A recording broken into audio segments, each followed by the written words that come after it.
Welcome everyone. We are really pleased to have you join us for this Earth Day webinar.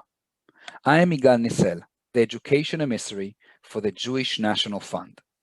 2021 is 120 years since the founding of JNF, an organization which provides vital funding for environmental projects in Israel. Environmental education is an important part of JNF's role in the Australian Jewish community. 60% of Israel is a desert area, which limits access to natural resources. Despite these limitations, in the last 120 years, JNF has developed land, planted 240 million trees, and built 230 water reservoirs in Israel. Many of the sustainable agriculture and water solutions developed in Israel are used internationally. It is our great honor to collaborate with the Israeli Embassy, the University of Queensland, Ilan University, and the Great Barrier Reef Marine Authority on this important topic. Thank you, Yigal. I'm Justine Williams. I'm from the JNF New South Wales division, and I'm delighted to introduce Jonathan Peled, who is the Interim Ambassador of Israel to Australia. Thank you, Jonathan. Shalom to all of you here from Canberra. It's really a great pleasure on the occasion of the upcoming Global Earth Day to conduct this webinar with scientists and experts both from Israel and from Australia within the framework of the ongoing scientific cooperation between our two countries. Israel and Australia, despite the fact that lie with a huge, immense geographical distance between us and also differ in size, share a lot in common, and one of them is having a coral reef. We have the Red Sea Coral Reef, and you have the Great Barrier Reef.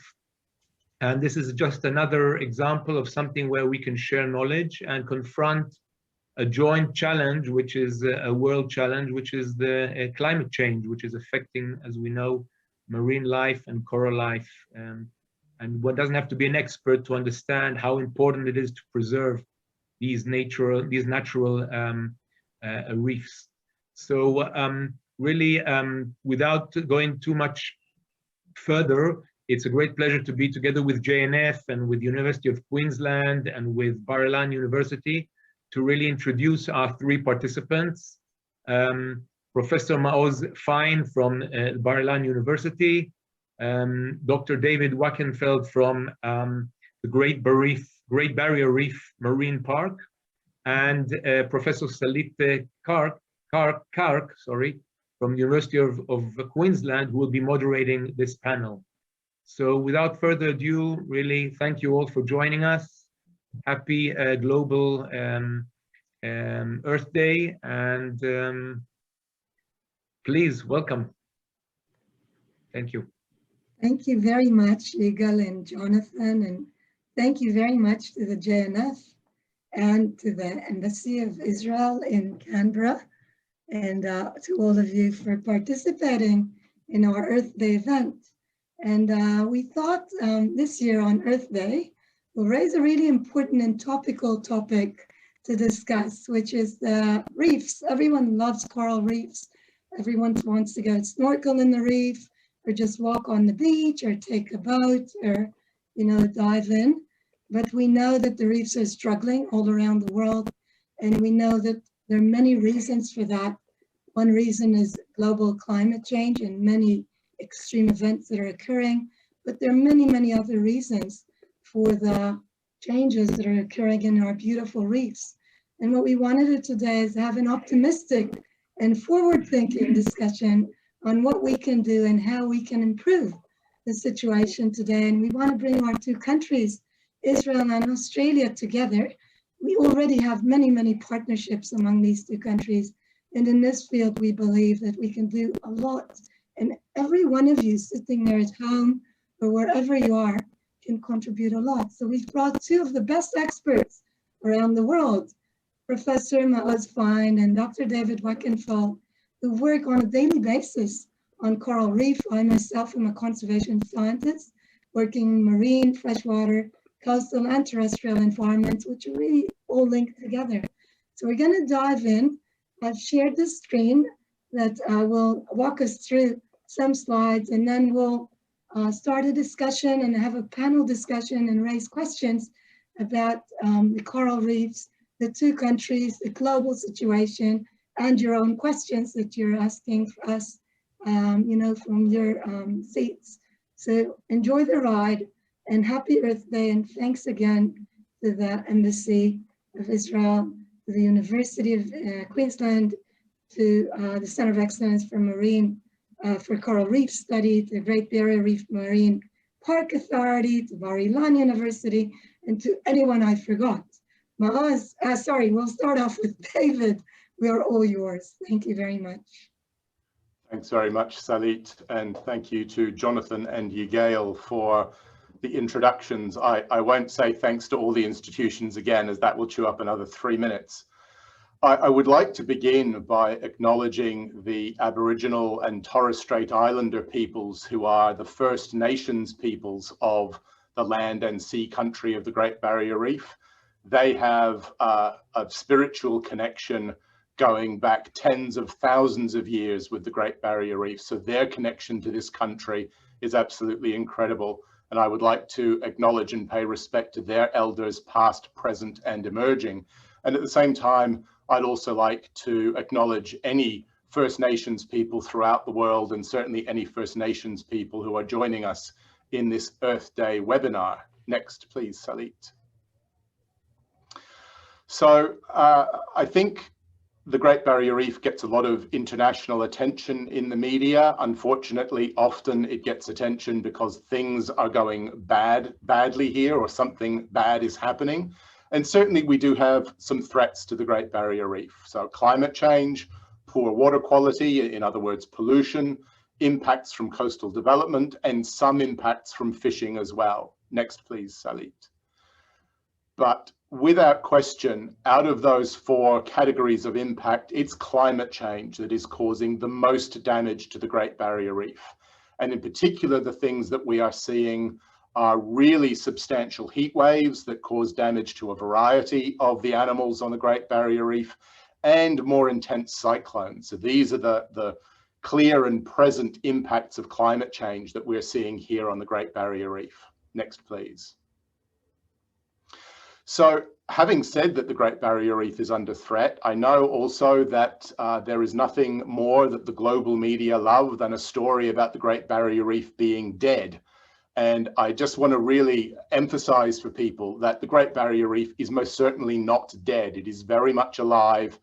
It is still very resilient. It is under increasing pressure, and there are areas that are impacted, but much of the Great Barrier Reef still looks absolutely incredible. There are scenes like this everywhere with beautiful corals, beautiful fish.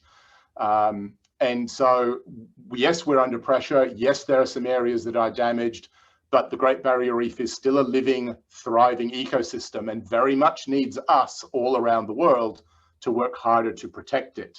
Next, please, Salit. And we often talk about corals on the Great Barrier Reef because, of course, they are the architects of the reef itself. They are the home of all those beautiful coral reef fish, but there is so much more to the Great Barrier Reef. We have all sorts of species of whales and dolphins. We have seabirds. We have 6 of the world's 7 species of turtles. We have 1,500 different species of fish. And I could go on, but the point is that the Great Barrier Reef, first of all, is huge. It's bigger than 2/3 of the countries on the planet, but it's also incredibly diverse, not just with corals and coral reefs, but all sorts of other wildlife as well. Next, please, Salit.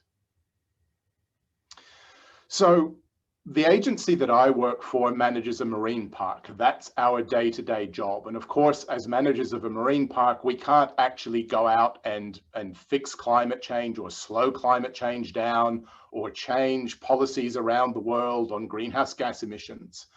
But we do see it as our role to educate people about the consequences of climate change on the Great Barrier Reef. So we have a position statement. It's available on the internet. The URL is down there at the bottom of this slide.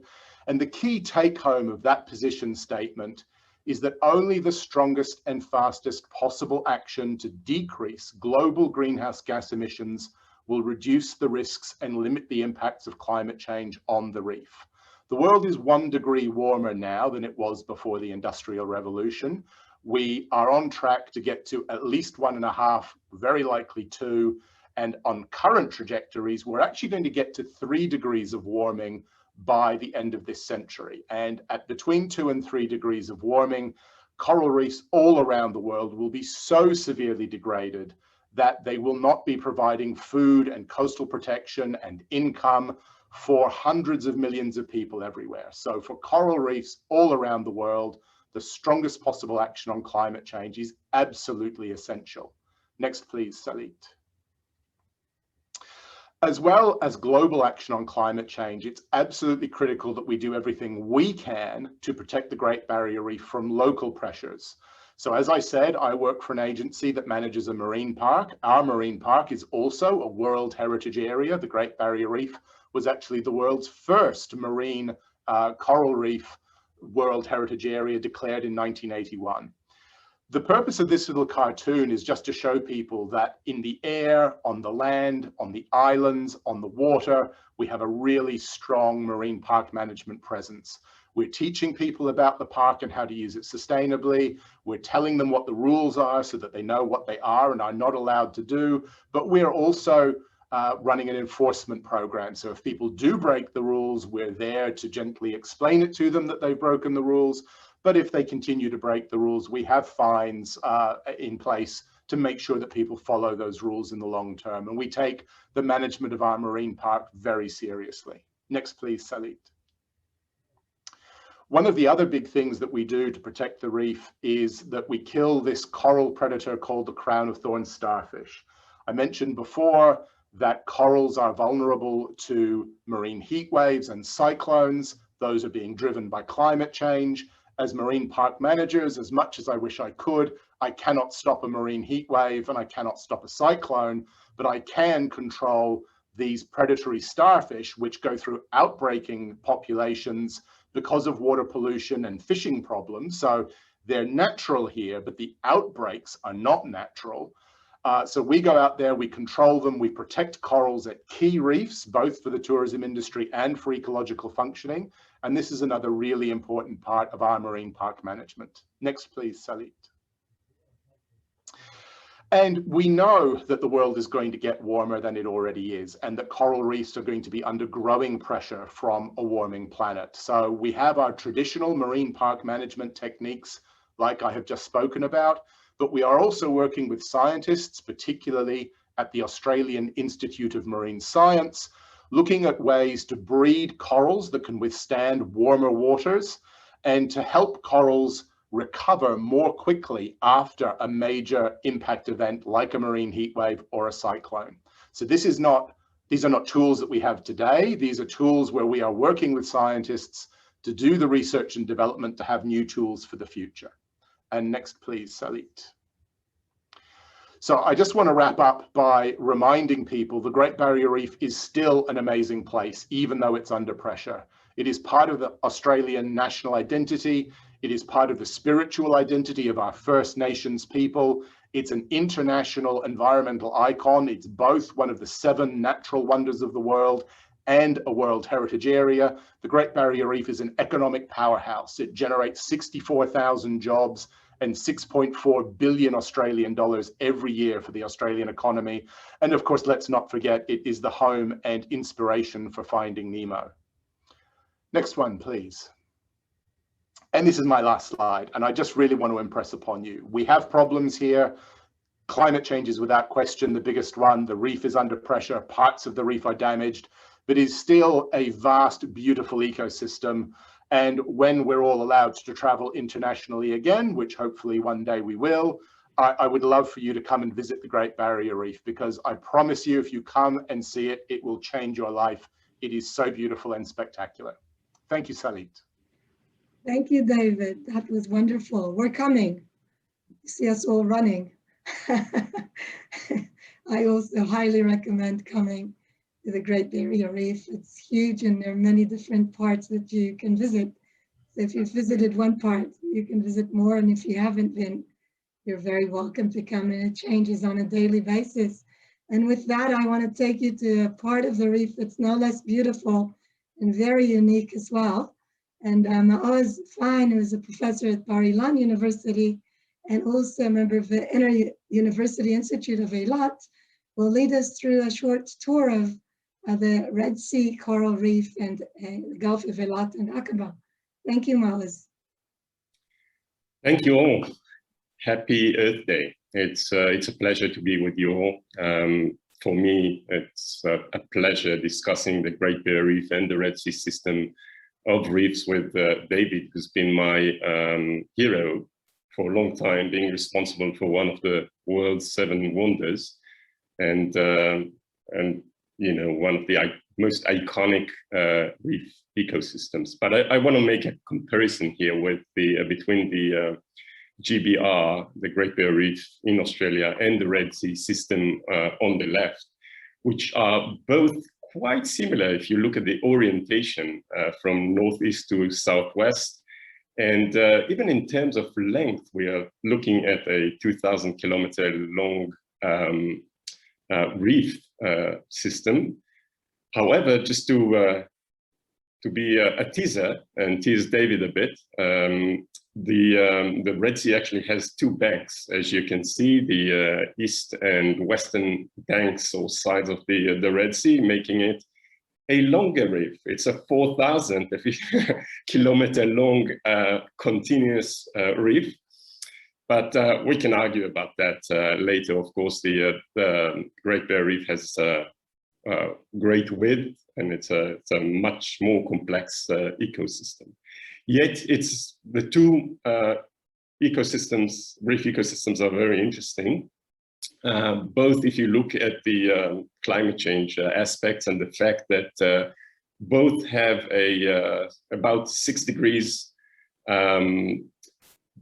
temperature range from north to south, making it a very interesting thermal gradient when you sail along or dive along the Great Barrier Reef and the Red Sea reefs. And this is making our story in the Red Sea very, very interesting. But I would like first to show you our research station in the at the IOI. Salit, if you can please click the next, just to show the beautiful fish in a very nice coral reef, and then move on. Exactly.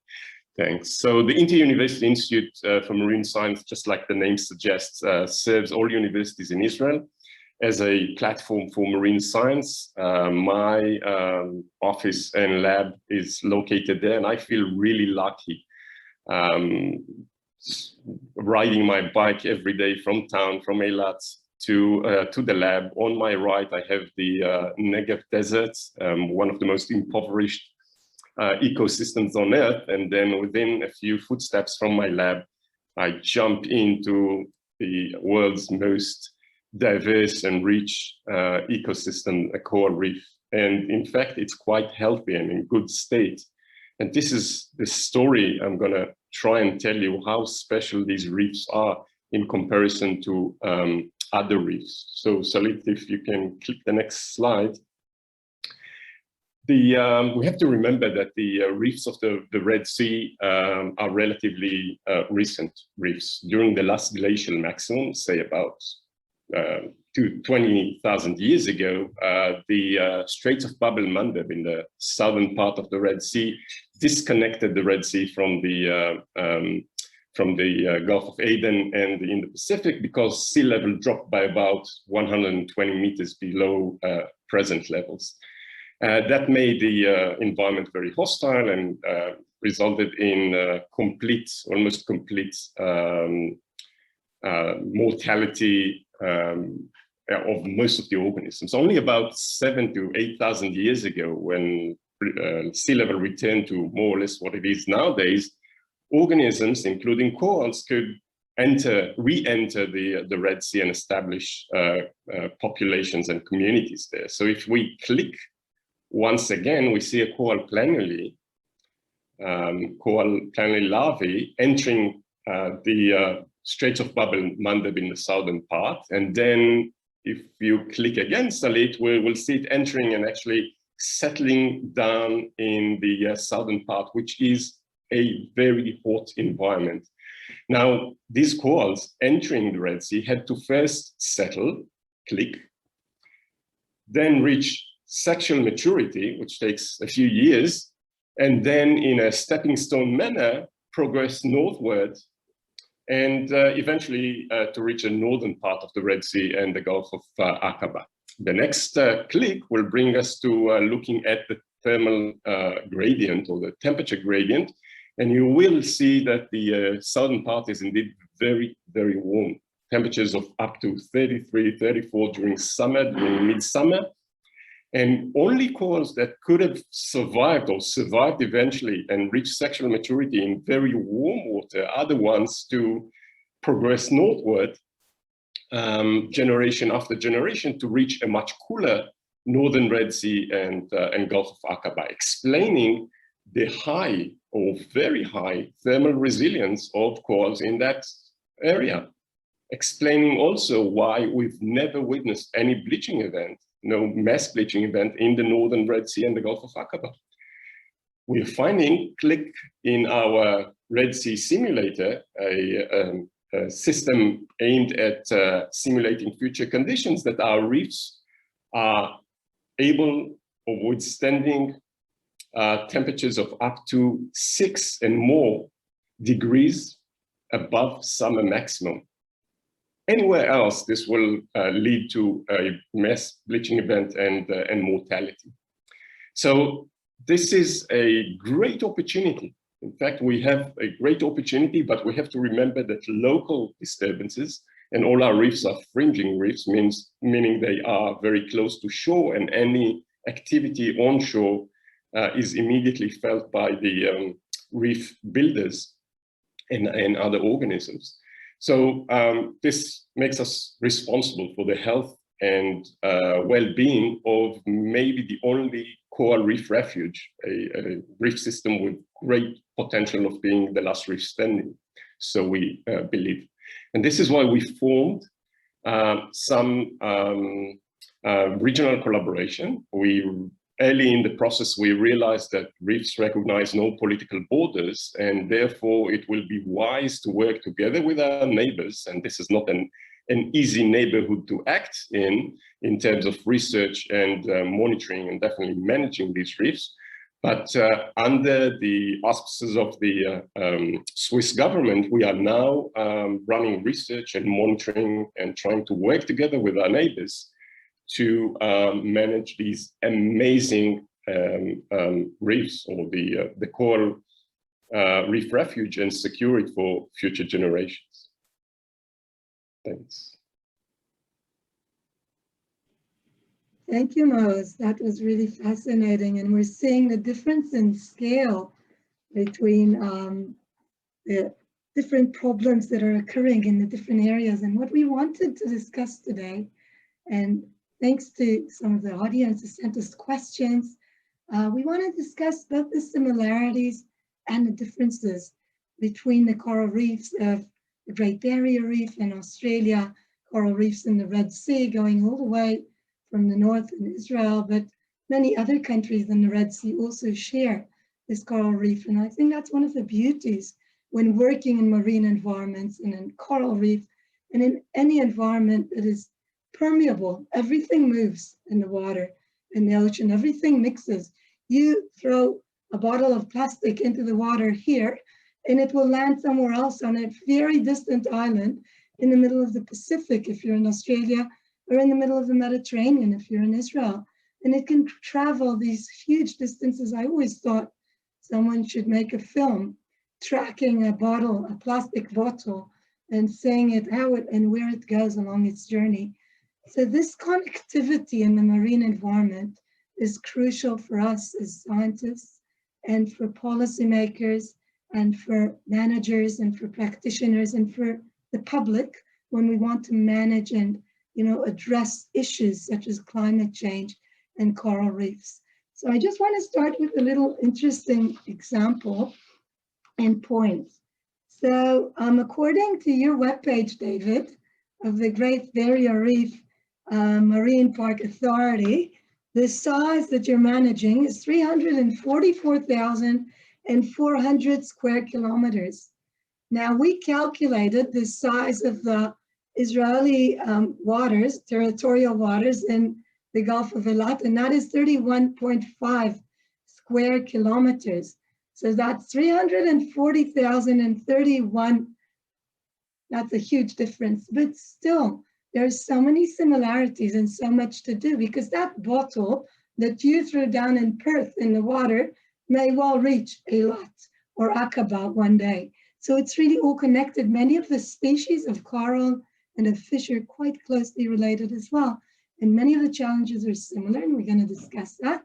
But also, some of the challenges are different. Some of the solutions are different. But some of the solutions, such as what Mao has described, can actually be applicable from one area to another. The other part that we want to emphasize today in our discussion is that Israel and Australia are not the only places on this planet that have coral reefs. Hundreds of millions of people on the planet depend on everyday livelihoods and subsistence, fishing and collecting, and everything they do on a day-to-day basis is connected to the oceans, as the indigenous people of Australia have been doing for thousands and dozens of thousands of years. And many, many people are dependent on coral reefs for their persistence.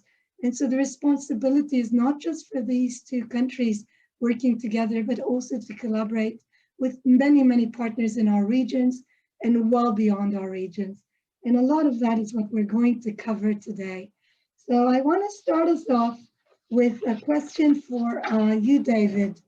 What do you think Australia and Israel have in common when it comes to coral reefs?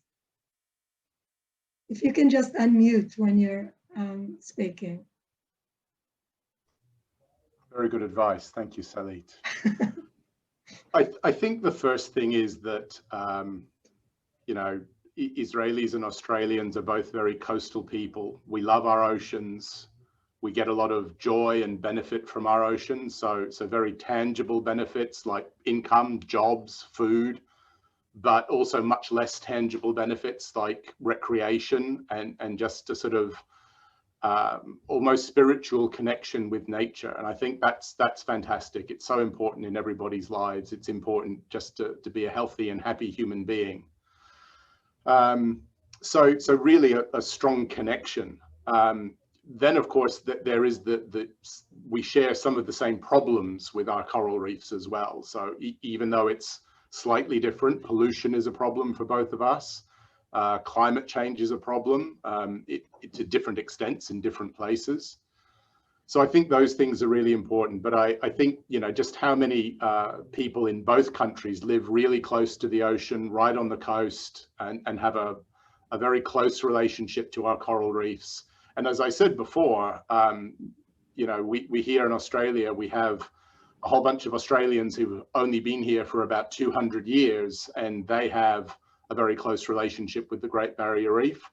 But for Australia's First Nations people, they've been here for about 70,000 years. So that sea level fall and sea level rise that Mao spoke of, these people have those sea level rise and fall events in their oral histories. They were here while that was happening.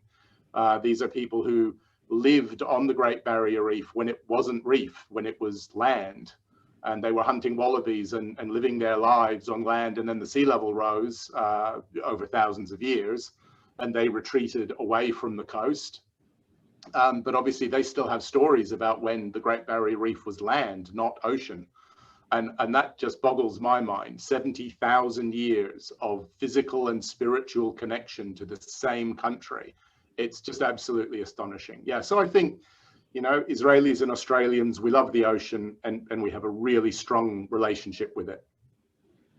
That's incredible. And I think if we're able to maintain and get advice from that traditional indigenous knowledge, it may help us cope with future changes. Maz, what would you like to add about the similarities and differences between these two vast regions? Well, Probably first of all, I'd say that although you've mentioned the figures, the small figures of our reef, again, I consider myself as a Red Sea citizen, or the rest of us as people of the Red Sea, and therefore we should completely ignore the geopolitical borders and look at the many millions that are so dependent on reefs along the coast of the Red Sea. So this is important, and of course, if you look at the research efforts in both Australia and Israel with respect to coral reefs, we have so much in common, and we share knowledge, and we run open science in many cases, and we share so much. So I think we always felt very close to Australia in that sense. Thank you. So we know that there are many threats to coral reefs. Climate change is one of the key ones. There's other threats such as overfishing and hydrocarbon, which is oil and natural gas operations, and tourism. In some cases, when there's too much tourism, there's impact. Even COVID-19 has impact on the reefs for the good and for the bad. So I think it's really important for us to mention, and I wanted to get your opinions on that, on how these different threats, we call them in conservation science, interact.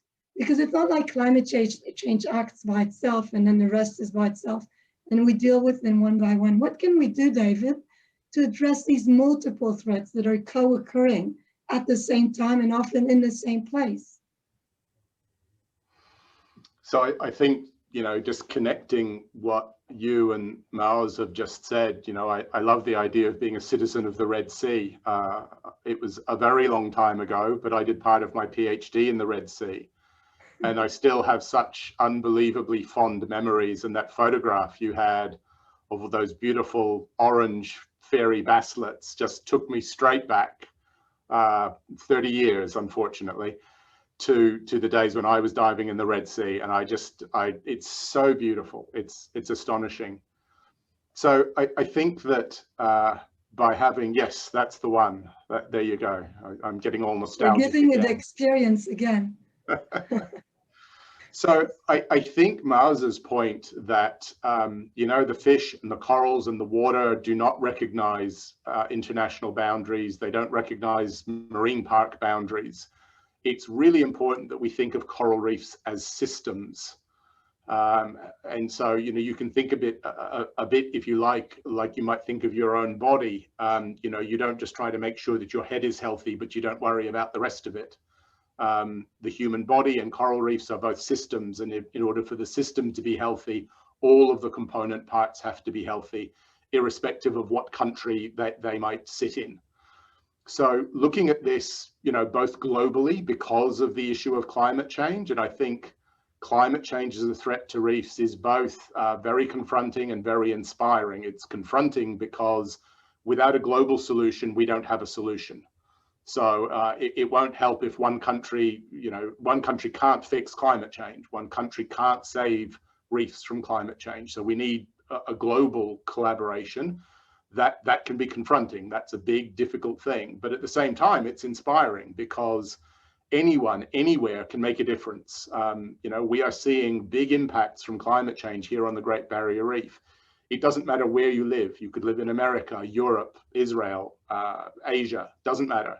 If you in your home or your business reduce greenhouse gas emissions and become more energy efficient, you will be contributing to a healthier future for the Great Barrier Reef. And I find that really inspiring because it brings all of humanity together to work on this problem. And, we know we can do it. We know we have good technology. We need to implement things a lot faster than we have been. The fact that we have a Paris Agreement is marvelous. It's such a great agreement. It's a strong agreement. But we also know that we're not on a track to meet the objectives of that agreement. We're going to need globally to work harder to do that. And that's so important. It's important for coral reefs, but it's important for really everything else that matters to people as well. And that's what I find inspiring. It can bring us together to work together on those solutions, and we can all collaborate. Doesn't matter where you live. So I think that's a really important message for Earth Day, and I'm sure that everyone who's been signed up and attending this webinar is interested and aware, but engaging other people and getting the message across is very, very important. Maoz, how do you think we can better get the message across with policymakers, managers, the public, and other people? Well, we need the culture change that we all seek to see. We need the from voters to policymakers to change the way we act. We seriously need a culture change,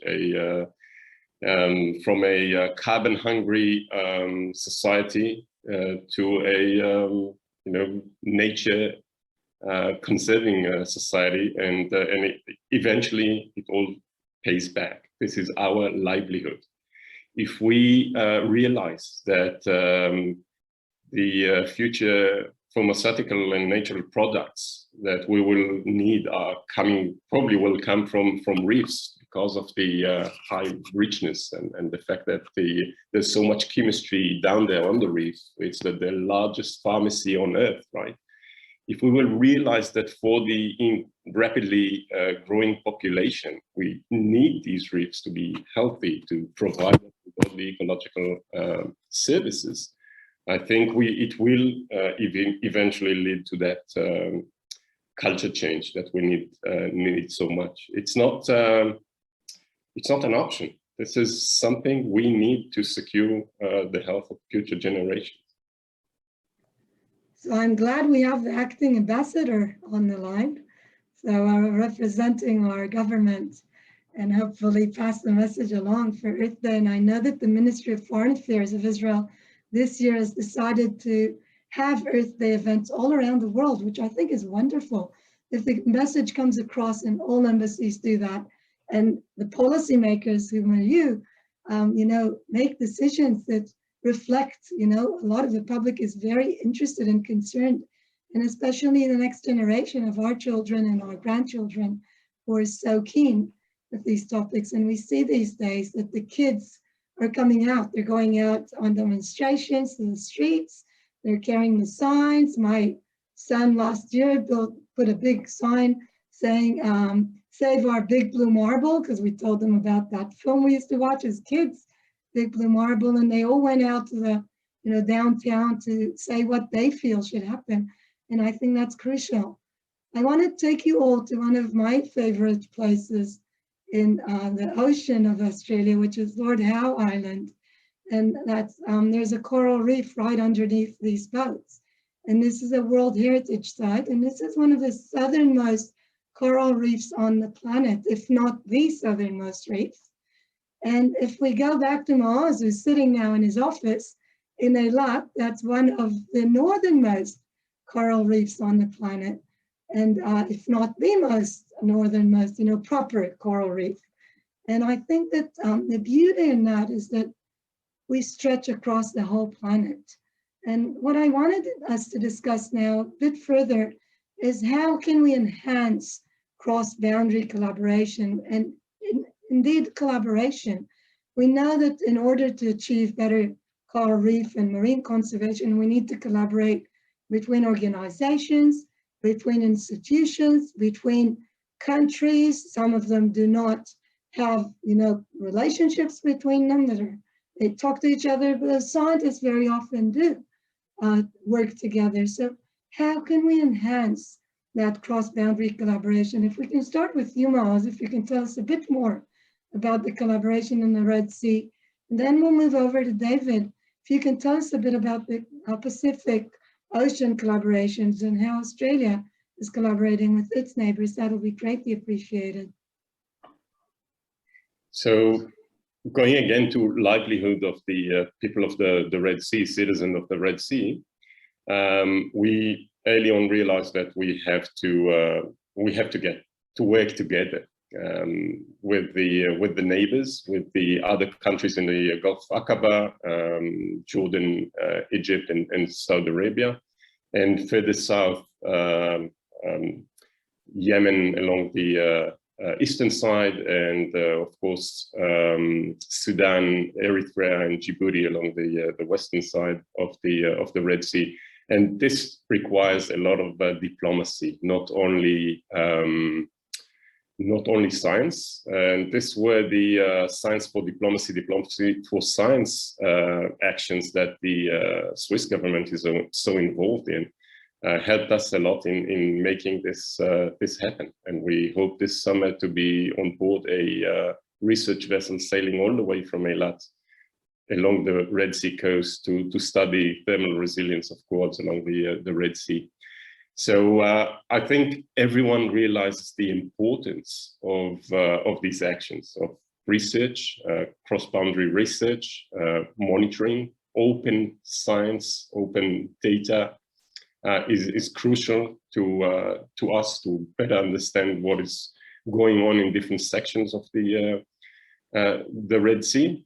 And I think everyone's convinced. I mean, you don't need more than jumping in the water to see the beauty, the richness, these underwater cities, to be convinced that one has to conserve and protect these ecosystems. It's just a matter of bringing policymakers over, getting them in the water, and showing them how many people live off reefs. I think this is the most important thing to achieve. Thank you. That's really inspiring. David, do you want to tell us a bit about how Australia is working with its neighbors in the Pacific to enhance coral reef conservation? Yeah, sure. Look, I think there's two things that are really worth talking about. So first is I've always been amazed at how well coral reef scientists collaborate from different countries. So just as one example, here in Australia, we have a government-funded research institution called the Centre of Excellence for Coral Reef Studies, and it's primarily funded out of Australia. But there are scientists from all over the world who collaborate. And so, you know, Australian scientists go overseas and work with other scientists in other countries. Other scientists come here and work here. And I know Maus has done work here with the Centre of Excellence. So that sort of global interconnection of scientists is really amazing, because for all that coral reefs can be very different in different parts of the world, they can also be very similar. And sometimes lessons we learn in one part of the world can really help understand coral reefs in another part of the world. And just having that international collaboration between scientists is marvelous. So the other thing is more from the perspective, not so much of managers, but of, not of scientists, but of coral reef managers like myself, people who work for marine parks and similar organizations. There is an international body called the International Coral Reef Initiative, or ICRI for short. And that is an international collaboration. And really, it's just an information sharing and support network, right? ICRI doesn't have any actual legislative power to do anything, but most of the world's countries that have coral reefs in them, and some other countries as well, and some other non-government organizations, are all members of this big global collaboration to share information and to help each other. And that also is marvelous to see, because, you know, it's not just the science where we can learn things and share, but it's also lessons learned in marine park management or fisheries management, or how to manage pollution from the land and the consequences that has. And also having one voice about climate change. You know, ICRI is very strong, all the members, you know, saying that, hey, we have coral reefs and they really matter to us and they're under threat from climate change. So I think, you know, the global coral reef community, both as scientists and as managers, is really strong, and that international collaboration is so important. That's wonderful. And I think one of the crucial points of these global and international organizations is that they can also support countries, especially island nations, that often face the consequences of coral reef decline and climate change, because they depend on the corals, on their day-to-day livelihoods, not just sea level rising, but the loss of food sources and the disappearance of their cultures, cultural background and where they grew, they are connected and embedded with those coral reefs and with that coastal environment. And I think it's crucial for us to understand that something that we do here, where we sit at home, impacts someone who lives very far away. So if we can do more, that will take us into some more questions that we got when people signed up for the webinar, and I want to share them with you and have your response to them. And I also want people at home to continue thinking about this as Maoz and David and we're discussing, what can I do beyond that? Every one of you has incredible skills, but very different skills. So how can I take my skills and contribute? And I think that's going to be crucial because we can't do it alone. Everyone will need to work together. So 2 questions we got that are quite similar. I'll just read them together. The first one is, how can we more effectively communicate the impact of climate change without resorting to polarizing narratives like the reef is dead or the reef is fine, or those, what the person is trying to say, less relevant arguments? And the second question is, how do you think we can influence people to actually care about this issue and change their behaviors for the better? So if I'm sitting in a pub or a dinner with someone and they say, why would I care? How do you persuade them why they should actually care? And that's a good topic for Earth Day. Do you want to start us off, Maoz? Easy. And I think David said it early on, this is our livelihood. This is the anthropogenic point of view is really important here to convince people. We need these reefs. We need natural resources in general, and particularly reefs because of the many ecological services that they provide. So to me, that's pretty easy. If you explain this to people, how important it is for them, not for the sake of a beautiful coral reef, but for them, then they tend to agree. David, do you want to add on to that? Yeah, look, I mean, I think a few things. One of the question said without resorting to polarizing narratives, and I just think that's so important. There are a lot of stories that you read in the media as if whether or not to act on climate change is some kind of ideological fight between 2 different groups of people. And that's just not the right way to think about it. I think for a lot of people, they still are thinking of this in terms of sort of a dichotomy between environment and economy, as if you can have one, but you can't have both, and you just have to make a choice. And I reject that. I mean, our environment is part of our economy. And we've had big economic shifts in the past about how we do things on Earth. In part because of concerns about the environment, but also in part due to concerns about people. So, the international action to stop CFCs and other ozone depleting gases was amazing to protect our ozone layer, because it was damaging the planet, it was damaging the environment, and it was damaging people. And climate change is very much like that. So I don't think that we should buy from anyone some sort of an argument that says, look, we can have economy or we can have environment, but we can't have both. We have to make a choice. I don't agree. And I think the other thing that people need to understand when we talk about coral reefs, perhaps like glaciers and polar ecosystems, coral reefs are some of the most sensitive ecosystems to climate change that we have. And so even at 1 degree of warming, where we already are, these sorts of ecosystems are showing really substantial impacts, and they're sending clear messages that there are problems and that people need to do things. But this is very much like the canary in the coal mine. That's perhaps an unfortunate analogy, given that we're talking about climate change, but still, these are the parts of our planet that are the most sensitive to a changing climate. They are sending a very clear signal about what is happening and the need for change. And you might live somewhere where you don't care about glaciers, and maybe you don't care about coral reefs, and maybe you don't even care about the hundreds of millions of people who depend on coral reefs. But the point is that these ecosystems are the canary in the coal mine. They are the first early signal of the planet changing, of problems growing. And these changes are happening at 1 degree of warming.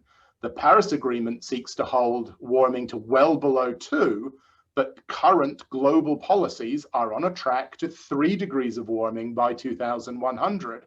So even if you don't care about coral reefs, just think of them as a warning bell for what's coming for everything on our planet and everything that matters to humanity, and the need for stronger action, because that warning bell is clanging really loudly right now.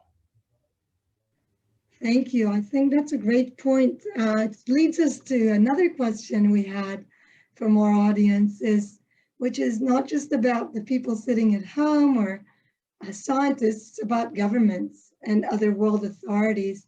How can we motivate them to do more, to do that transformational change that's really required? Some governments get it, some governments don't get it quickly enough. What can we do to, maybe that should be a question for you, Yoni, but what can we do more to enhance governments to contribute, to take it extremely seriously, this business of climate change, environmental change, and the consequences of various actions? And, you know, there's a lot of money involved. There's, for example, the oil and gas industry. So how can we, many of the hydrocarbon sector are already understanding that that is the future. They'll have to take care of that as well. How do we take governments and lead them to that transformational change? David, since you work for a government authority, I might ask Maoz to answer that question. Sorry, right. Maoz. I don't have to be as cautious, right? You know, my understanding is that these people work for us, and they represent us, the people. And therefore, if we decide that this is an issue for us, preserving natural assets and preserving important ecosystems, this should make the policy makers understand that this is the people's wish. And I think this is slowly going this way. Too slow, but it's going this way. So I think it's very important to influence, and we're doing it on a daily basis, trying to get to policymakers and make sure they make the right decisions. This is the future of our children and grandchildren. So no joke. And I agree. I think that people like Maoz and myself, who've known each other for a long time since we were students, when we started off, we were interested in, at least me, in nature and ecology and biodiversity and the ecosystems. Very quickly we understood that conservation is not just about nature or understanding how the ecosystem works. It's a lot of it is about people. We have to put people in the picture. If we put up a protected area, we have to make sure that the people fishing have either a different place to fish or alternative income sources. We have to work with governments, we have to work with policymakers, we have to work with the public, and we love working with this sort of cross-disciplinary area, because that's where we can make an impact and we can get our science translated into action in some cases at least. So I think the understanding is not just, oh, the government needs to change the place it's coming from. It's everyone needs to understand that we have to work together to make those crucial changes and be open. I think one sector that we haven't mentioned much, but I think is very, very important, is the industry sector. And that sector really has potential to have huge impact. And if David, before we close, which is pretty soon, if you want to tell us a bit about what collaborations you have with industry partners and how we can enhance contributions from the industry sector and the private sector into conservation and coral reefs in the future and climate change indeed. It will help if you unmute, David. You'd think after a year and a half I'd know how to do this, wouldn't you? Look, I agree with all of those points. I just want to say that absolutely fixing climate change is about actions by individuals, it's about actions by industry, it's about actions by government. I know I said it already, but I'm going to say it again. You know, really strong implementation of the Paris Agreement is absolutely critical.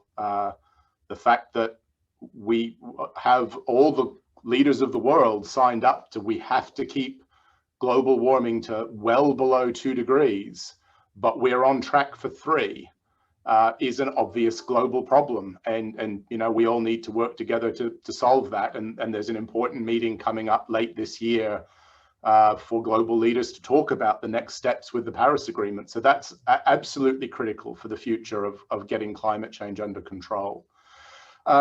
You know, we don't really collaborate with industry that much as a marine park management agency. We collaborate really closely with our ports. And in recent years, there have been some really big improvements in how ports are managed at all sorts of scales. And I think, you know, ports have really come to the party with realizing that the reef is under threat and that they need to do more. And they've worked with government to do more to improve management of ports to better protect reefs. Australia is an island, you know, it's a huge island, but it's still an island. The only way for things to get here from other countries is by sea or by air. So our ports are absolutely critical for connecting us with other nations.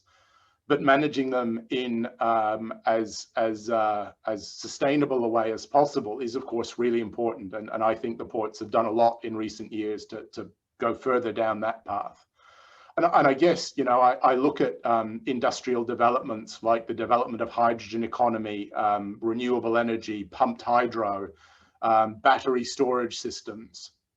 And these are not things that as marine park managers, we get directly involved in.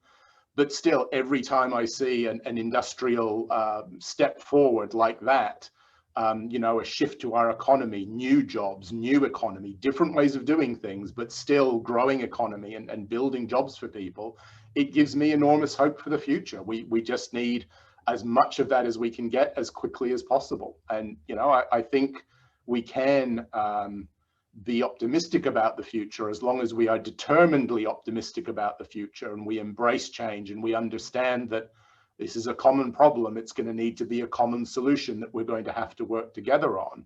But I see so many of the pieces of the solution are there. So many big businesses are doing great things. We just need to encourage them more and make it happen. So I think we've almost run out of time. So before we go to the closing words of our acting ambassador, I want to thank you all. I just want to mention that not only Australia is an island, but Earth is an island. Our big blue marble is really probably the only place in the whole galaxy that has coral reefs and such beautiful oceans that are so biodiverse and so rich in these amazing ecosystems. So if we can do more to protect them all around the world, I want to thank everyone who's participated today. And if you can take this message forward and engage the future generations and your friends and family and colleagues, that'll be wonderful. And thank you very much again, David and Oz and all the universities and the embassy, of course, and the JNF who have hosted us and worked hard on organizing this event. Thanks, everyone. Take care, and it's off to you, Yoni. Thank you very much. If I may just add a layman's comment, you mentioned about things which can bring more awareness to the average citizen who is not near a glacier or a coral reef or something. I think droughts are going to get worse, floods are going to get worse, bushfires are going to get worse, heat waves are going to get worse, and cold streaks are going to get worse. And maybe that's the only way. Fortunately, it's a bit late, but for people who are maybe not attached to these natural reserves, can understand the impact of climate change. But again, that's just a very superficial comment. I want to really thank again, I think you've addressed many of the common challenges and threats we all face. And more importantly, put out there how we can work together because of the interconnectivity, whether it's Israel and Australia on two ends of the world, different in size, and how we can cooperate together in the region. I think what Maoz mentioned, the fact that this has no political borders, I think we're seeing this now, an increasing cooperation in the region. We have the Abraham Accords, which were just signed, and this is a bridge to peace and understanding between human beings. So maybe nature can also bring us closer because we're all part of nature. So really, I'd like to thank very much Dr. David Wackenberg, Professor Maoz Fine, Professor Salit Kark, and the JNF, the Embassy of Israel, and myself. It was a pleasure. It was very interesting, and I wish us all really a very happy and fruitful and educative global Earth Day. So shalom, and thank you very much again. Thank you very much. Thank you, everyone. Thank you.